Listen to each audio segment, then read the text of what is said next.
Hello students, कैसे हो आप सब। तो क्लास 10th में हम पढ़ रहे थे एसिड बेस एंड सोल्ट के बारे में।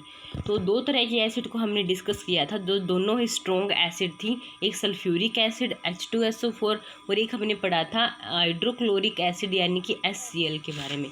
थर्ड जो स्ट्रॉन्ग एसिड है और जो इम्पोर्टेंट एसिड है वो आपकी है HNO3, जिसको कहा जाता है नाइट्रिक एसिड या फिर नाइट्रिक अम्ल। HNO3 को नाइट्रिक एसिड और नाइट्रिक अम्ल कहा जाता है। अम्ल राज बनाने में उपयोग किया जाता है। जब हम HCl के बारे में पढ़ रहे थे तब हमने डिस्कस किया था कि HCl और नाइट्रिक एसिड यानी कि HNO3 जब दोनों मिलते हैं तभी अम्ल राज यानी कि एक्वस जो रीजिया है वो बनाया जाता है। तो ये अम्ल राज बनाने में इसका उपयोग किया जाता है। सेकंड जो HNO3 है नाइट्रिक एसिड, वो एसिड रेन में भी काम करता है। ठीक है, इसका यूज और कहाँ होता है? एसिड रेन, जो बारिश होती है ना एसिड रेन वाली, उसमें भी इसका यूज होता है। H यानी कि हाइड्रोजन, N यानी कि नाइट्रोजन, O यानी कि ऑक्सीजन, ये तीनों ही विस्फोटक तत्व हैं। जब बड़े बड़े जो विस्फोटक तत्व, जो बम बनाए जाते हैं, विस्फोटक पदार्थ बनाए जाते हैं, तब इन तीनों चीज़ों का यूज किया जाता है। और ये तीनों ही कैसे तत्व हैं? विस्फोटक तत्व हैं। ठीक है, इसीलिए HNO3 जो है नाइट्रिक एसिड, इसका यूज किया जाता है विस्फोटक पदार्थ बनाने में। ठीक है, इसका यूज करते हैं विस्फोटक पदार्थ, जैसे कि TNT जो है वो एक विस्फोटक पदार्थ है। ठीक है, इसकी फुल फॉर्म होती है ट्राई नाइट्रोटोल्यून्स। इसकी फुल फॉर्म क्या थी? ट्राई नाइट्रोटोल्यून्स। और इसकी खोज की थी TNT की जोसेफ वेब्रेंट ने। ठीक है, इसकी खोज किसने की थी? जोसेफ विल्ब्रेंट ने की थी। उसके बाद जो ये ट्राई नाइट्रोफिनोल है TNT, इसमें बनाने का इसका यूज़ किया जाता है। और ये एक पिक्रिक अम्ल है, इसको कहा जाता है पिक्रिक अम्ल। उसके बाद एक है RDX जो है उसकी खोज की थी हैनिंग ने। RDX की खोज की थी बच्चों किसने? तो आप बताओगे हैनिंग ने की थी। और आपने देखा होगा जो पुलवामा वाला जो अटैक हुआ था उसमें RDX का ही यूज़ किया गया था। पढ़ा होगा, RDX का ही यूज किया जाता था, जो कि विस्फोटक तत्व है। तो ये बनाने में भी नाइट्रिक एसिड का यूज होता है। रिसर्च डेवलपमेंट एक्सप्लोजिव, इसकी फुल फॉर्म होती है रिसर्च डेवलपमेंट एक्सप्लोजिव। RDX की फुल फॉर्म ध्यान से देखिए, रिसर्च डेवलपमेंट एक्सप्लोजिव, जिसका फॉर्मूला होता है C3H6N6O6। ठीक है, इसका केमिकल नेम होता है बच्चों cyclo tri nitromethyl tri nitroamine. Cyclo tri nitromethyl tri nitroamines, ये इसका पूरा नाम है। तो आपको नाइट्रिक एसिड समझ आ गई होगी अच्छे से। तो याद रखना कि नाइट्रिक एसिड का यूज एक तो अम्ल राज बनाने में किया जाता है, दूसरा TNT यानी कि विस्फोटक तत्व बनाए जाते हैं, और RDX जो है वो बनाने में भी उसका यूज किया जाता है। देन उसके बाद हम यूज करेंगे कुछ एक एसिड्स के बारे में। जैसे कि मिल्क के अंदर एक मीठापन होता है। ठीक है, मिल्क में एक मीठापन होता है, वो किसकी वजह से होता है? तो वो होता है बच्चों मिल्क शुगर यानी कार्बोहाइड्रेट। मिल्क का जो टेस्ट है वो मीठा होता है। ठीक है, क्यों? क्योंकि उसमें पाई जाती है लैक्टोज शुगर। मिल्क में कैसी शुगर पाई जाती है? आप बताओगे, लैक्टोज शुगर मिल्क में पाई जाती है, इसीलिए उसका जो टेस्ट है वो कैसा होता है? मीठा होता है। ठीक है, और लैक्टोज जो है एक शुगर की फॉर्म है, और शुगर को क्या कहते हैं? कार्बोहाइड्रेट। जिन चीज़ों का टेस्ट मीठा होता है उनमें क्या पाई जाती है? कार्बोहाइड्रेट पाई जाती है, यानी कि शर्करा पाई जाती है। ठीक है, अब हम पढ़ेंगे बच्चों में सबसे ज़्यादा कहाँ पाती है? Renin enzymes. ठीक है, जो कि दूध में पाया जाता है। उसके बाद लैक्टिक एसिड दही में पाया जाता है।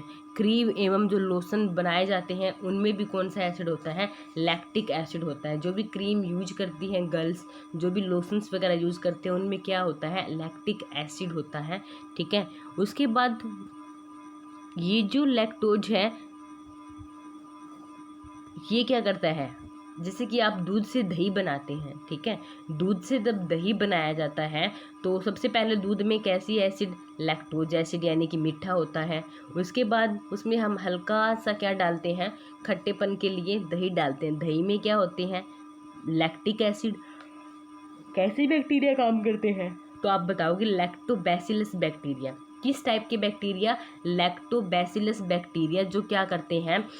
दूध को दही में कन्वर्ट कर देते हैं, यानी कि लैक्टोज को लैक्टोबैसिलस बैक्टीरिया लैक्टिक एसिड में कन्वर्ट कर देते हैं। ठीक है, ध्यान से देखो एक बार फिर से, दूध में लैक्टोज शुगर बैक्टीरिया कौन से, लैक्टोबैसिलस बैक्टीरिया।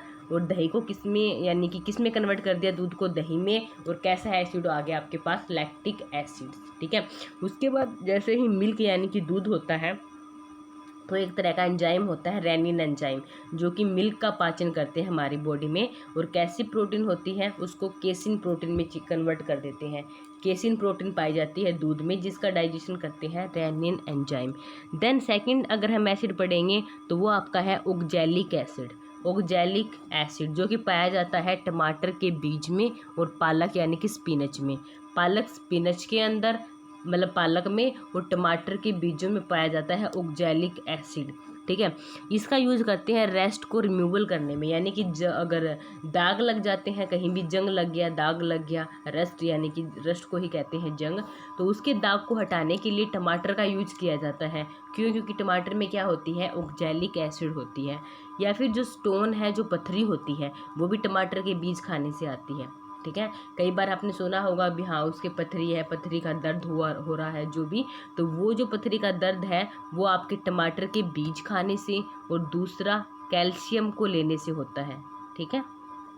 स्टोन जो है वो टमाटर के बीज खाने से, और केमिकल नेम होता है उसका कैल्शियम ऑक्जेलेट, यानी कि जिसमें कैल्शियम भी होगा। कैल्शियम किस में होता है, तो हमारी हड्डियों में भी होता है, दांतों में भी होता है, और हमारे बालों में भी होता है। वैसे कैल्शियम किस में है, हमारे ब्लड में है। ठीक है। और किसके साथ उसने रिएक्ट किया, ऑक्जेलिक एसिड, यानी कि जब टमाटर और पालक खाया जाता है, ये दोनों मिलकर आपस में एक गांठ, एक स्टोन बना लेंगे, जिसको कहते हैं कैल्शियम ऑक्जेलेट।